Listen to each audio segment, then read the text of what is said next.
Olá, bem-vindos, bem-vindas e bem-vindes a mais um podcast Café e Cultura. Hoje estamos com a Manuela Rosa, arquiteta e artista têxtil. E com nós, claro, eu, Flor Nieto e Liliane Giordano na apresentação. Lembrando vocês que este podcast tem o financiamento do edital Financiarte de 2024 da Prefeitura Municipal de Caxias do Sul. Bem-vinda, Manuela. Olá, Lili, como estamos? Boa tarde. Olá, muito obrigada pelo convite, por estar aqui com vocês. Vamos bater um papo legal hoje. Que bom recebê-la, Manu. E o nosso podcast, então, fala sobre economia criativa, né, Manuela? E aí eu queria que tu nos contasse um pouco, né, como é que foi essa tua formação, né, em arquitetura, né, de onde é que veio essa vontade, e depois sobre a transição, então, para a parte artística, né? Mais Sim. artística, né? Porque a arquitetura já é da economia criativa, né? Já tem um caráter criativo e artístico, né? Mas como é que foi essa transição, então, para a tua vida como artista têxtil, né? Uhum. Então, conta um pouquinho para nós dessa tua trajetória. Vou contar um pouquinho, sim. Bom, eu sou a Manuela, como vocês já apresentaram, né? Atuei por mais de 10 anos com arquitetura, depois de formada, e durante toda a graduação eu fiquei também fazendo estágios, então são mais de 15 anos de experiência na arquitetura, onde eu sou muito grata por todo esse trajeto que eu percorri, que me deu a bagagem para mim conseguir atuar hoje como artista têxtil. Então, o macramê, sou artista têxtil porque eu trabalho principalmente com o macramê, né? E o macramê surgiu na minha vida durante a pandemia, naquele período em que todo mundo estava trancado dentro de casa e buscando soluções para se ocupar de alguma forma para não enlouquecer, né? Eu estava nesse momento. E daí descobri o macramê e foi uma paixão, assim. No momento em que eu descobri o macramê, era um momento muito tenso de pandemia e eu precisava buscar alguma coisa para ocupar minhas mãos. Eu sempre tive mãos inquietas, desde criança. Essa parte da criatividade, de criação, sempre me atraiu. Colagens, quando eu era menor, assim. E então me encantei pelo macramê, mas continuei atuando como arquiteta. Porém, no último emprego que eu tive como arquiteta, eu não era uma pessoa completamente realizada, apesar de eu amar a arquitetura.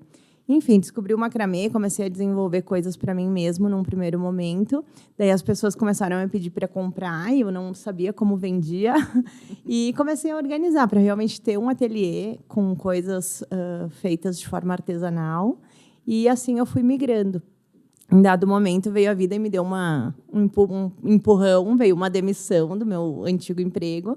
E daí foi onde eu decidi arregaçar as mangas e realmente colocar a cara para tocar o ateliê e seguir em frente. Então, hoje eu atuo com peças para alta decoração e também tenho uma marca de acessórios pets, onde eu vendo para o Brasil inteiro, só para lojistas. Então, essas são minhas duas frentes hoje. A arquitetura ela ficou mais como um repertório, né, para mim ter toda essa visão do que combina, do que não combina, do que combina com o próprio ambiente, às vezes, né? Sim, da parte do design, faço, né, digamos isso assim. mesmo. E da criação também. Então, toda essa parte vem da minha trajetória como arquiteta, onde eu já atuei com arquitetura de interiores, já atuei com arquitetura de pré-moldados, com partes mais burocráticas, com urbanismo. Então, tem uma longa trajetória aí. Mas hoje, realmente, a arquitetura está de lado e eu atuo como artista têxtil. E nessa parte do macramê, tu aprendeu na internet mesmo, Manuela? Nos Sim. Conta um pouquinho mais quem eu foram sempre fui um pouco autodidata, assim, com as coisas que eu aprendo desde criança. E o macramê surgiu naquele momento em que estava todo mundo em casa. E realmente, eu comecei a ver vídeos na internet. E daí peguei as linhas que eu tinha em casa ali, que nem eram próprias para o que eu iria fazer. Eu fiz um suporte de planta, a primeira coisa que eu fiz. E eu tinha lã em casa, que é uma linha extremamente fininha, né? E daí, meu Deus, me encantei por aquilo. Daí comecei a estudar, né, sobre o macramê. Daí eu fiz cursos online, fiz curso com uma espanhola, fiz curso com uma boliviana, fiz curso com brasileiras também, mas tudo de forma online. E daí fui me aperfeiçoando, né? E agora já são aí 4, 5 anos fazendo macramê praticamente todos os dias. E o macramê é prática, né? Quanto mais tu faz, melhor tu fica e mais tu se apaixona por ele. Tu acha que foi essa prática assim mais diária que te levou a desenvolver essa parte artística também? Eu acho que vem de todo esse repertório que eu comentei, né? Dessa trajetória de trabalhar muito com combinações para as coisas dos ambientes e até as proporções das coisas. E esse ar curioso, né? De sempre estar buscando coisa nova, que a arquitetura me deu isso, que fez eu focar nessa parte mais artística. Hoje eu trabalho com peças para alta decoração.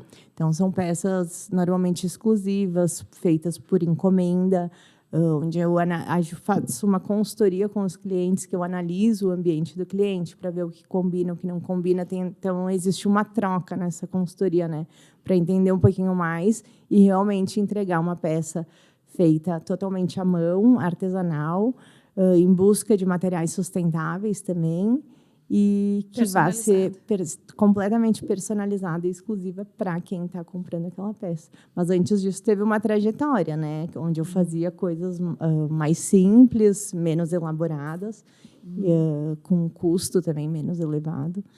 E hoje, para chegar nesse patamar que eu estou hoje. E conta um pouquinho mais, Manu, como é que é esse processo das mãos inquietas aí, que talvez seja um caminho para a gente entender um pouco mais até as crianças que têm essa necessidade de trabalhar com a criação e que às vezes não são muito bem entendidas, inclusive, né? Sim. Então, como é que foram as tuas brincadeiras de infância aí com as mãos? Então, eu sempre fui inquieta. Ou estava fazendo trança no cabelo, ou estava recortando coisa, ou em casa tinha móveis soltos no quarto. A minha mãe saía, às vezes, quando chegava, os móveis estavam em outro lugar.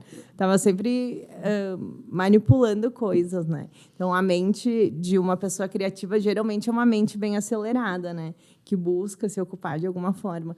E se a gente não acha alguma coisa que a gente consiga focar, a gente vai migrando de uma coisa para outra, né? Então, no meu período de infância, assim, até a vida adulta, eu senti bastante isso, sabe? De ir migrando de uma coisa para outra até achar alguma coisa que realmente captasse a essência, assim, do que eu gosto de fazer, que eu cheguei no macramê. Tu falou das crianças, eu atuo também como oficineira em um projeto cultural que se chama Metamorfose de Nós, onde eu dou oficinas semanais para crianças, jovens, crianças e adolescentes, na verdade, jovens. E é bem perceptível essa relação assim das crianças mais agitadas e que, às vezes, em outras oficinas ou até em sala de aula, eles não conseguem manter o foco e a atenção, e que eu vejo na prática que com o macramê eles conseguem focar. Então, o macramê, se a gente não está presente no momento, a gente não consegue fazer. Então, tem que estar, principalmente no início, né? Hoje, que eu tenho mais prática, eu consigo estar conversando e fazendo macramê. Mas quem está aprendendo precisa estar ali, né? Concentrado, atento, qual é o lado que tu vai puxar o fio, se é para baixo, se é para cima, qual fio tu vai pegar. E, então, fazer com que essas crianças que normalmente têm déficit de atenção e têm muita dificuldade de se concentrar, em perceber como eles conseguem desenvolver uma atividade do início ao fim. E, muitas vezes, até com maior destreza do que as crianças que não têm esses déficits de atenção, né? Então, porque elas realmente gostam daquilo. Eu costumo brincar que ninguém é obrigado a ficar na minha aula, mas tem que querer estar ali. Então, acho que isso também é um grande diferencial, né, para fazer essas crianças realmente focarem, porque elas querem estar ali. Tem que ser uma atividade que elas gostem de fazer, né? E tu já tinha trabalhado com a educação em algum momento, ou é a primeira experiência de relação com esse processo didático do ensino? Com crianças, eu comecei a dar aula de forma voluntária na Casa Anjos Voluntários, porque surgiu a necessidade. Eu tive a necessidade, quando eu assumi, arregacei as mangas, que eu falei antes, de tocar o ateliê realmente, só o ateliê, deixando a arquitetura de lado, eu senti a necessidade de um propósito maior com o macramê. Então, eu fui em busca de alguma instituição que tivesse um trabalho sério, com atividades para jovens. E daí eu cheguei até Anjos Voluntários, conversei com o pessoal de lá e comecei, num primeiro momento, de forma voluntária, a dar aula para eles. Ali eu vi uma oportunidade, além de estar trabalhando nesse propósito maior de fazer crianças estarem em contato direto com a arte, mas também de eu estar me desenvolvendo mais com o macramê, porque quando a gente ensina, a gente também aprende, né? Então, eu comecei dessa forma. A minha experiência com ensino, antes eu já tinha dado aulas de AutoCAD, mas não tem nada a ver com o macramê, né? Então, com o macramê, realmente surgiu assim, de um primeiro momento de forma voluntária, e depois esse amor em ensinar para as crianças dentro desse propósito maior, foi crescendo o meu interesse, e assim eu fui desenvolvendo. Até hoje eu executo 2 projetos aprovados por editais da prefeitura, onde eu dou aula para essas crianças ainda lá na Casa Anjos Voluntários. E que interessante, né? Como que você disse que fazer uma atividade artística, né? Seja um macramê ou talvez outras manualidades, né? Que a gente diz, desperta essa questão do foco, né? De ter uma atenção, né, concentrada em alguma atividade. Então, além da criatividade, também desenvolve essas outras habilidades, né?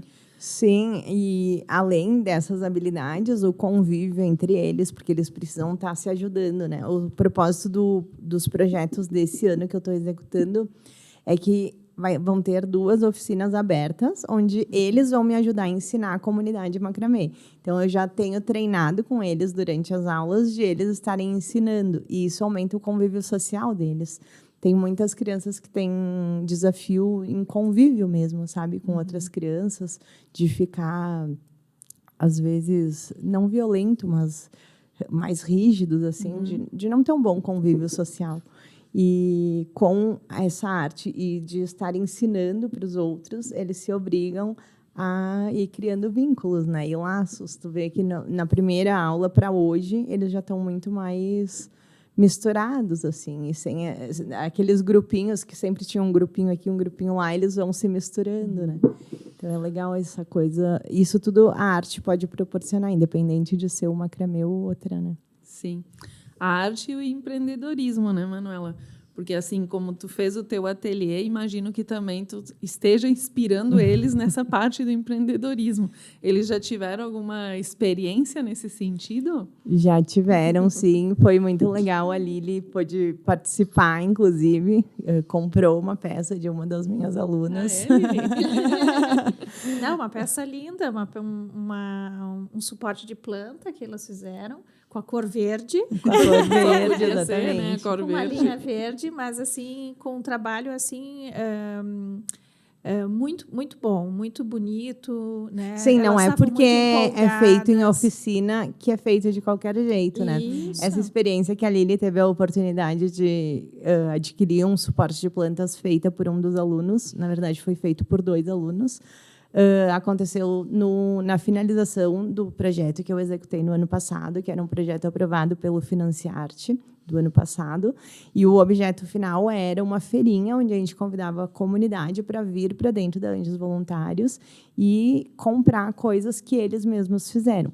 Foi muito lindo de ver, né? A Lili participou de tudo com nós, porque ela era nossa fotógrafa também. Então, tinham 2 mesas, mais ou menos do tamanho dessa, e elas estavam lotadas de coisas. Ali tinha chaveirinho de 3, 5 reais, tinham pulseiras, tinha suporte de planta, tinha 2 painéis enormes, que a gente vendeu os 2. Dentre outras coisas, tinha amuleto de pedras e tudo feito por eles. Então, ali, eu consegui trabalhar com eles não só a produção do macramê, mas a embalagem do produto, a precificação das coisas, depois a venda. Era muito legal de ver, porque eles abordavam, eles não podiam sair da Anjos, né? Tinha que ficar dentro da instituição, mas eles chamavam as pessoas que estavam passando na rua e falavam: ei, vem aqui comprar uma coisinha, e daí as pessoas entravam e compravam. Em resumo, eles venderam mais de R$1.000. Foi muito legal a mesa, as 2 mesas que estavam cheias, no final sobrou 2 ou 3 coisas, e o sentimento de realização deles foi incrível, né? Primeiro, porque a gente convidou os pais para que eles pudessem vir prestigiar eles. Infelizmente, não foram todos os alunos que estiveram presentes no dia, né? Mas os que puderam foram. E eles ficaram muito felizes. O dinheiro foi totalmente revertido para o projeto. A gente fez um combinado que uma porcentagem seria para compra de novos materiais, para que eles continuem investindo e podendo ganhar dinheiro com isso, quem sabe. E a outra parte eles quiseram comprar em festinha, lanche, coisas para eles. Então, a felicidade deles nisso, assim, de ver o olhinho deles brilhando. Essa peça que tu comprou foi da minha aluna Manuela também, e ela criou essa peça sozinha, sem eu falar. Durante as aulas eu deixo eles bem livres, e ela falou, prof, eu vou criar uma coisa sem tu me falar nada. E ela foi lá, cortou os fios, ela foi me pedindo dicas, mas foi inteiro ela que criou e fez. Depois precificou, e na hora que ela comprou de ti, ela encheu o olho de lágrima, né? Porque ela veio, prof, eu vendi. Tipo, foi a primeira criação dela, sim. E que ela vendeu, e que o dinheiro não foi diretamente para ela, mas foi usado para ela também. Né? Sim. Então, essa sim, parte uma realização muita. Tripla, né? Da criação, né? Da execução e da venda. Exatamente. Né? E essa parte do empreendedorismo eu tento trazer... Tento não.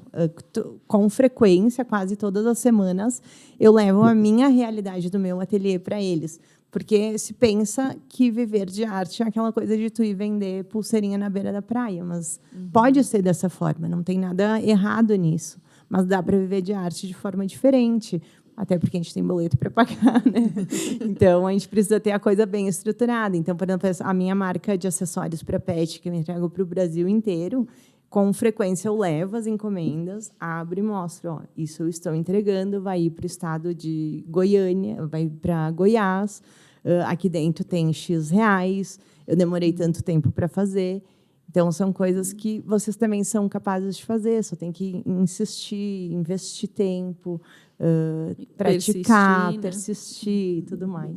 E daí eles ficam me olhando assim, nossa, prof, tudo isso. Não, foi muito impressionante, porque eu trabalho há muito tempo com os projetos sociais, mas assim, eu acho que a alegria deles de fazer justamente essa transformação do simples material, né, que é a linha, eles conseguiram constituir um determinado produto, e do produto conseguiram constituir a feira para venda. Uhum. Então, eles estavam numa alegria sem fim aquele dia, né, realizados, mostrando os seus projetos, mostrando os seus trabalhos. E eu percebi também que tinha muito essa interação que era do colega que tinha participado também junto, ou do mesmo modelo, ou da mesma cor, Sim. do mesmo produto. Então, eles também estavam ali interagindo para poder mostrar que não era só uma peça, era o coletivo que também interessava, Exatamente. né? Porque a pessoa poderia comprar um produto que não fosse exatamente o produto que ele desenvolveu. Até porque tinham alunos que fizeram os produtos e que não estavam ali no dia, né? Então, eu conversei muito com eles sobre isso. Não interessa quem vai vir na feira, interessa o todo. Todo mundo participou da embalagem, todo mundo participou da produção, todo mundo ajudou a precificar. Então, indiferente de estar ali ou não, era de todo mundo. Só que eles tinham 2 mesas, né? Porque eram 2 turmas. Daí, cada uma tinha os seus dinheirinhos. Então, daí eles ficavam competindo quem vendia mais, né? A nossa sociedade estimula, né, a competição, né? Mesmo que a gente queira trabalhar com eles a colaboração, a cooperação. Mas foi uma competição saudável, sim, no meu ponto de vista, porque como uns tinham aula de manhã e os outros à tarde, então eles queriam que a turma da manhã tivesse o dinheiro deles e o da tarde deles. Mas, no fim, vendeu bem parelho, assim, não deu quase empate. E, Manu, me fala um pouquinho mais sobre o teu ateliê.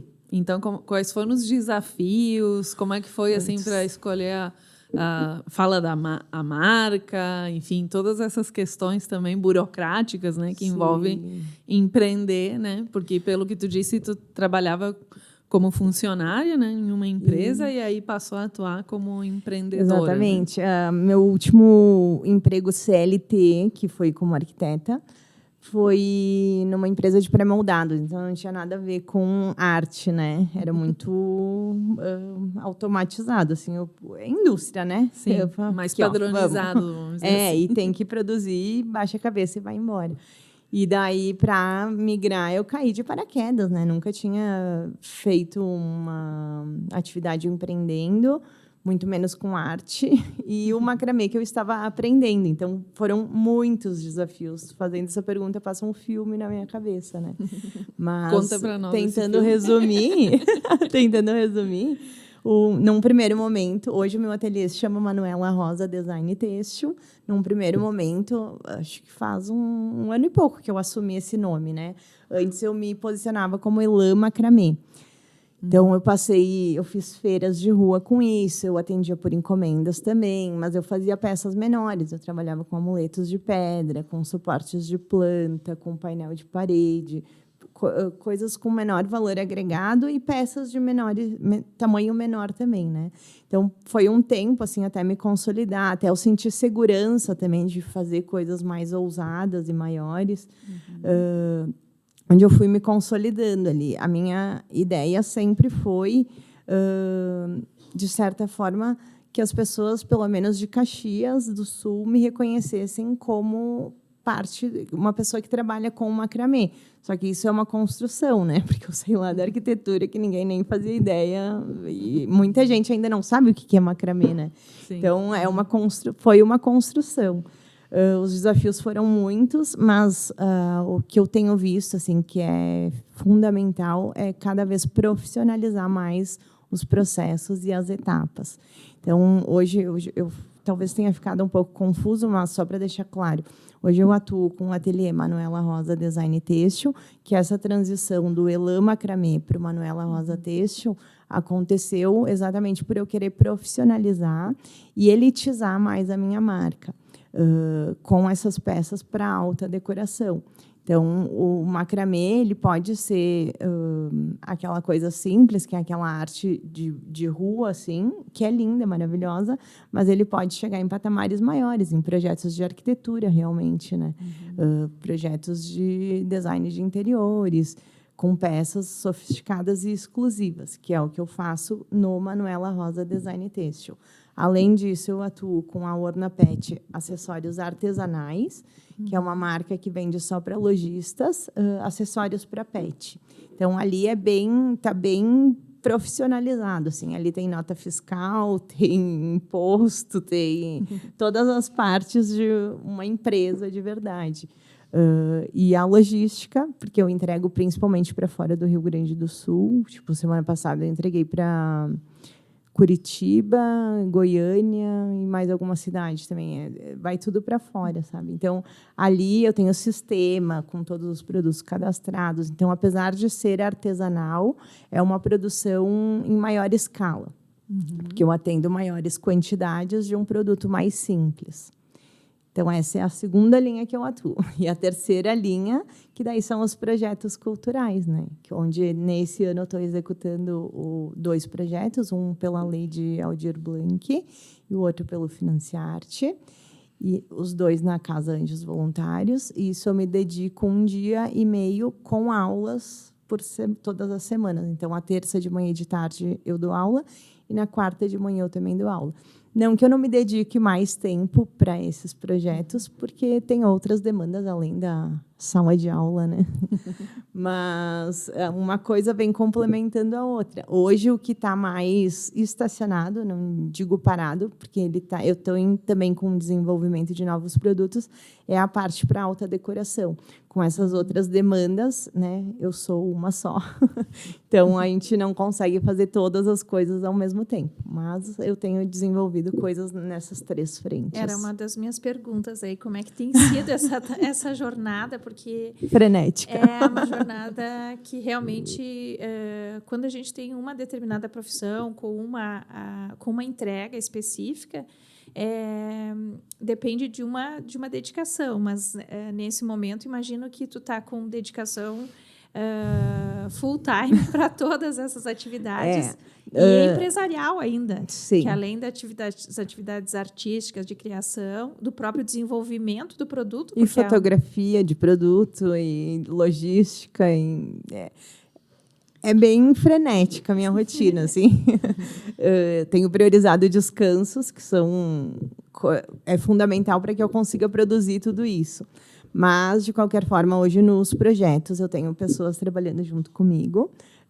Eu tenho a Flor, inclusive, trabalha junto comigo nesse projeto. Mas tem outras pessoas me ajudando. E, na Ornapet, hoje, eu sou sozinha, mas eu tenho parcerias que me ajudam com as vendas.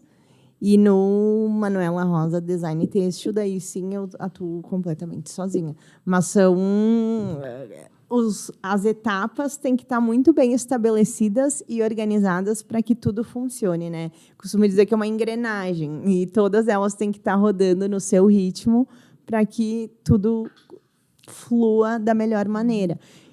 Foi um desafio chegar nesse nível que eu estou hoje, porque a organização nunca foi completamente o meu forte, assim.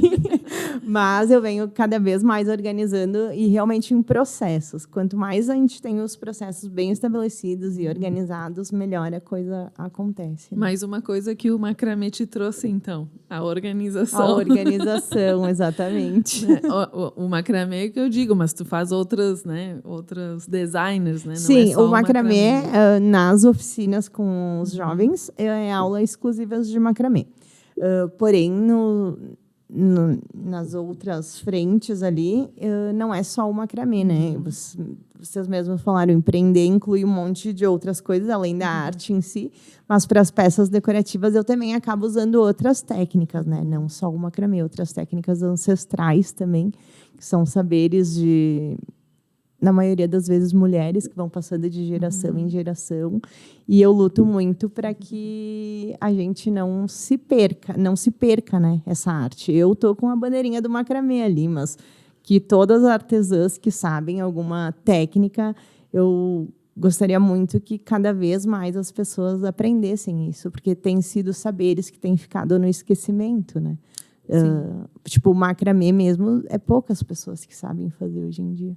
E uma vez as crianças aprendiam na escola. Hoje eu estou dando aula para crianças, mas na geração da minha avó, por exemplo, ela aprendeu na escola. Isso não existe tem muitos mais, né? desses saberes, né, que mais artesanais, que eles vão se perdendo, justamente porque não tem mais essa passagem, né, oral, até presencial, né?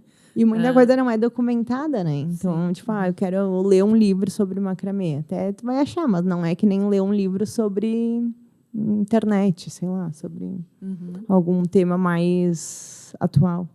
Sim. É porque exige também não só a leitura, o entendimento, mas também exige o desenvolvimento dessa habilidade manual, propriamente, né? Para poder conseguir executar o trabalho com... Sim, precisa parar e praticar.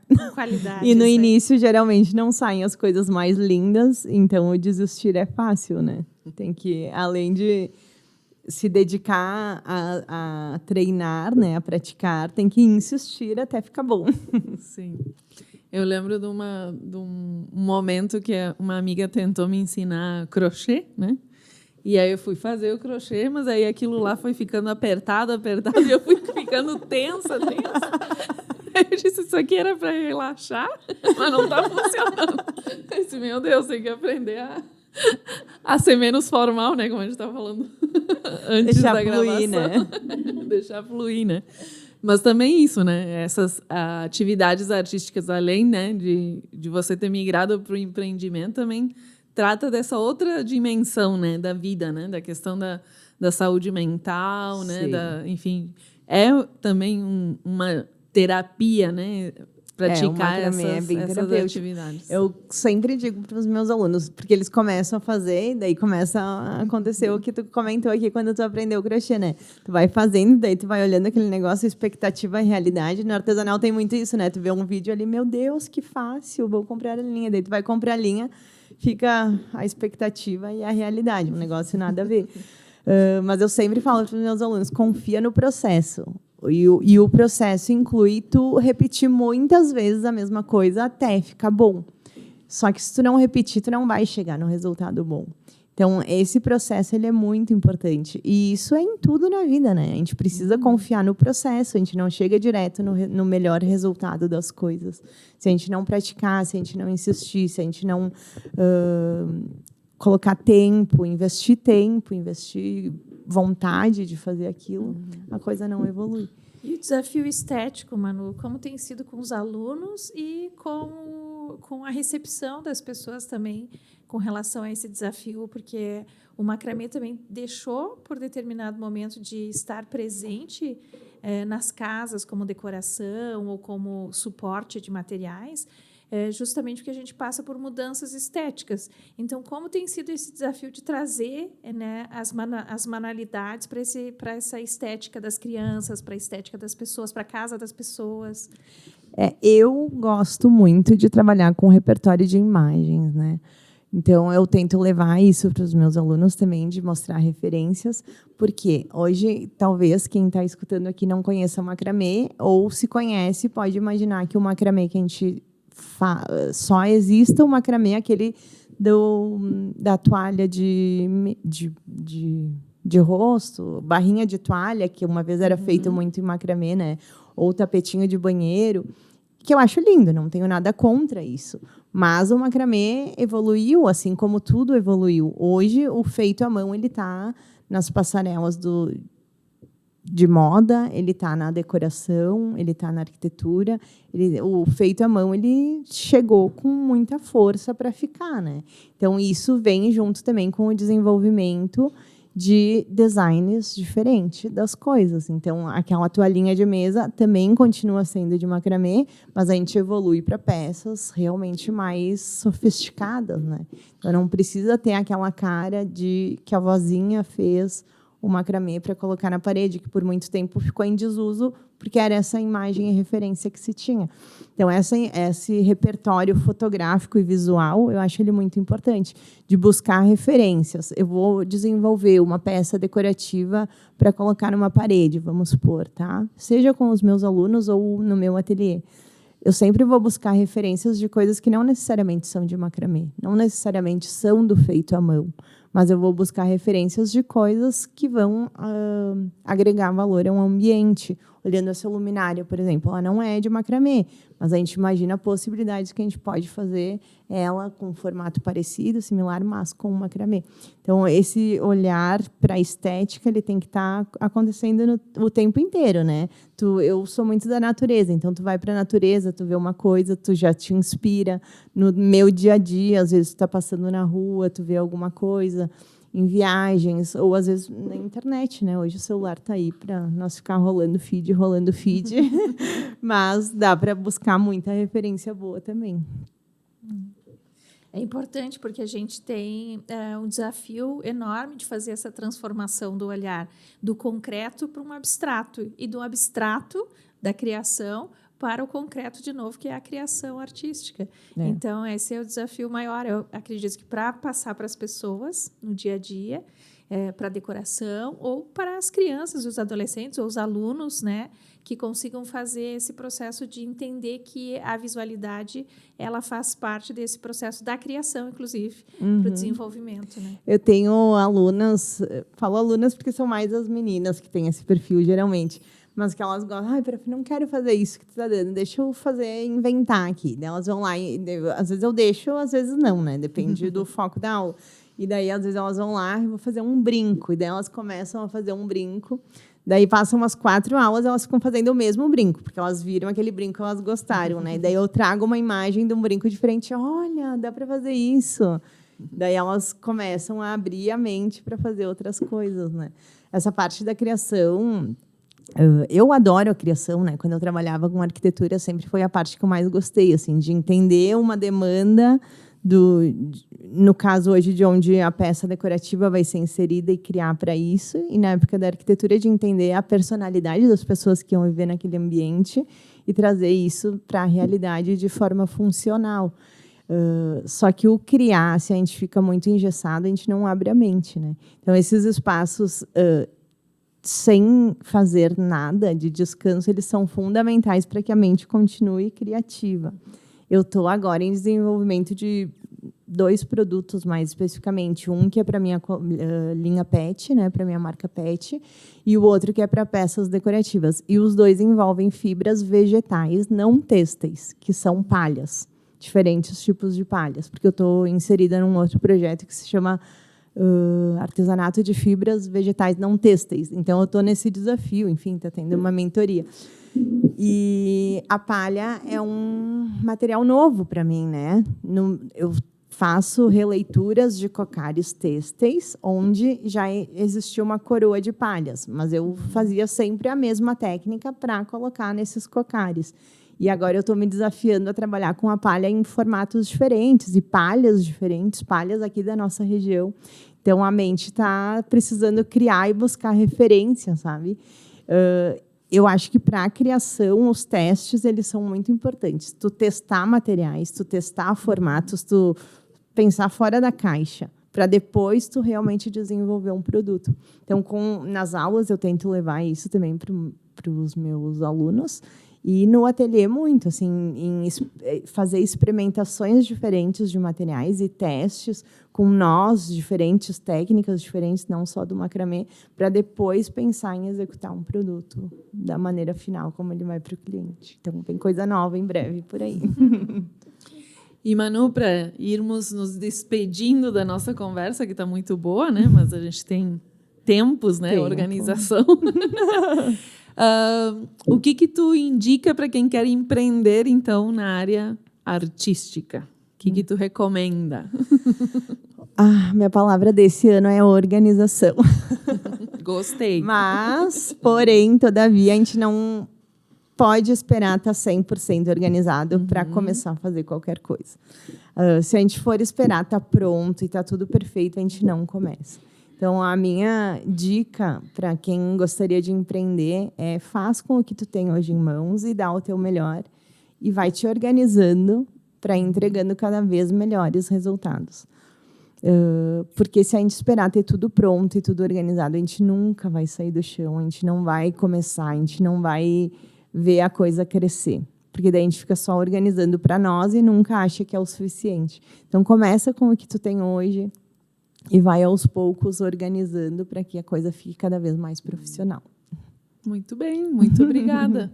Lili, alguma consideração? Não, só agradecer, Manu, pela sua dedicação, né? E o trabalho não só da arte, mas o trabalho também educacional. Então, acho que isso é muito rico e muito importante. Muito obviamente, obrigada. Que as relações de arte, cultura, desenvolvimento, elas precisam perpassar por esses laços maiores que são os educacionais também. Né? É verdade. E eu espero mesmo que esse projeto cresça cada vez mais, agregando mais pessoas, para que mais jovens tenham contato com a arte nessa idade escolar, que é de extrema importância, principalmente jovens em situações mais simples, sabe? Porque eles não teriam acesso a esse contato com a arte na escola municipal onde eles estudam. Eles têm o privilégio de ter um contraturno escolar onde ele tem diversas atividades, não é só a minha, e que cada vez mais tenham esse tipo de atividade. Quero agradecer pelo convite de estar aqui, foi muito legal a conversa, sempre rica a troca que a gente tem, né? E que a gente possa se encontrar em outros momentos também. Obrigada, Manuela, e parabéns, né, por todo o teu trabalho, tanto artístico, que é lindíssimo, né? Então, recomendo que comprem as peças, porque são magníficas. Obrigada. E também por esse trabalho de educação, né, com as crianças e jovens, que também é um trabalho de formação de público para as próprias atividades artísticas e os produtos artísticos, né, artesanais. Sim, uma coisa está ligada na outra. Isso. Né?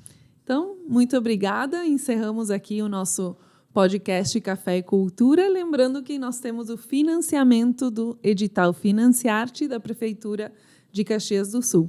Até o próximo episódio.